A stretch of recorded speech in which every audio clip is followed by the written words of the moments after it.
Wall choking की जाती है, ये असल में लोगों का जहन चेंज करने के लिए ना, ये दीवारों पे इस तरह के जुमले लिखे और लिखवाए जाते हैं कि बार बार लोग गुजरेंगे यहाँ से, बाइक वाला फलाने वाला, तो ये देखेगा कि हाँ भाई मेरा मजहब इंसानियत। वाह वाह क्या अल्फाज हैं, क्या खूबसूरती है इन लफ्जों में, कितना दर्द है इंसानियत का।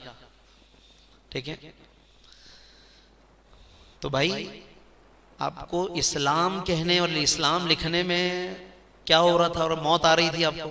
नहीं जी, वो फिर कुछ लोग नाराज हो जाएंगे, कुछ लोगों को मसला हो जाएगा, तो हमने इंसानियत लिख दिया ताकि फिर किसी को कोई मसला ना हो।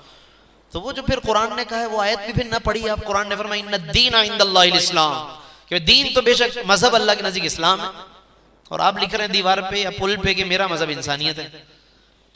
तो आपको इंसानियत का इतना ही माशाअल्लाह दर्द और एहसास है, तो आप यूं लिख दें कि मेरा मजहब इस्लाम है जिसने सबसे ज्यादा इंसानियत का दर्ज दिया है। आप यूं लिख दो भाई।